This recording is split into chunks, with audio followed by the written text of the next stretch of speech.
राहुल और ऋषभ पंत ने रचा इतिहास, भारत का फिर हुआ पतन और जो रूट ने बनाया रिकॉर्ड। कल भारत और इंग्लैंड के पहले टेस्ट का चौथा दिन था, जहां भारत 364 रन पर ऑल आउट हो गया और इस समय इंग्लैंड लक्ष्य का पीछा कर रहा है। चौथे दिन की शुरुआत इंग्लैंड के लिए शानदार रही, उन्हें शुभमन गिल का विकेट जल्दी मिल गया था, लेकिन उसके बाद आए ऋषभ पंत जिन्होंने बेहतरीन बल्लेबाजी की। जब राहुल और ऋषभ पंत बल्लेबाजी कर रहे थे तो दिनेश कार्तिक ने उनके लिए कहा था, एक छोर पर शास्त्रीय संगीत बज रहा है और दूसरे छोर पर हिप हॉप। उन्होंने ऋषभ पंत को हिप हॉप और राहुल को शास्त्रीय संगीत के रूप में संदर्भित किया। ऋषभ पंत की क्या कमाल की बल्लेबाजी है, वो जिस गेंद को छोड़ना भी चाहते हैं उसमें भी पैर ऐसे निकाल देते हैं। ऐसा छोड़ना सिर्फ ऋषभ पंत ही कर सकते हैं, लेकिन हाँ, दोनों बल्लेबाजों की तरफ से रिकॉर्ड बने। राहुल ने कल इंग्लैंड में अपना तीसरा शतक लगाया। उनका एक दोहरा शतक दक्षिण अफ्रीका के खिलाफ है और बाकी शतकों की सूची आप देख सकते हैं। यह उनका 9वां टेस्ट शतक था। साथ ही उन्होंने इंग्लैंड में सभी प्रारूपों में शतक लगाए हैं, 3 टेस्ट शतक, एक T20 अंतर्राष्ट्रीय शतक और एक वनडे शतक भी इंग्लैंड में। इसके साथ ही राहुल पहले भारतीय सलामी बल्लेबाज बन गए हैं जिन्होंने टेस्ट क्रिकेट में इंग्लैंड में 300 से अधिक रन बनाए हैं। ऋषभ पंत का उनसे 100 अधिक है, उनके 400 हैं इंग्लैंड में, 200 भारत में, 100 ऑस्ट्रेलिया में और 100 दक्षिण अफ्रीका में। ऋषभ पंत के अब 8 टेस्ट शतक हो चुके हैं। ऋषभ पंत कमाल के फॉर्म में दिख रहे हैं और वह पहले ऐसे एशियाई विकेटकीपर बल्लेबाज भी बन गए हैं जिन्होंने दोनों पारियों में शतक लगाया है। बात यही खत्म नहीं होती, ऋषभ पंत के लगातार 5 जोड़ स्कोर हो चुके हैं टेस्ट क्रिकेट में इंग्लैंड में। साथ ही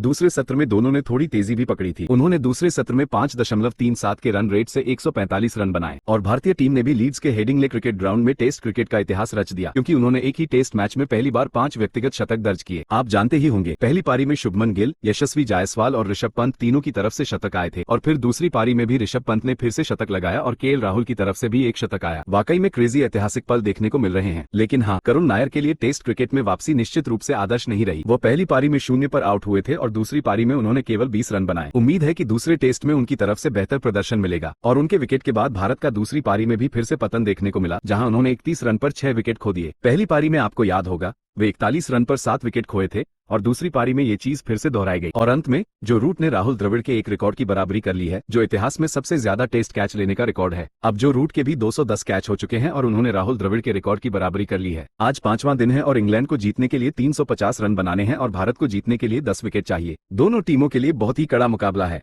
इस पर अपनी कॉमेंट जरूर दें।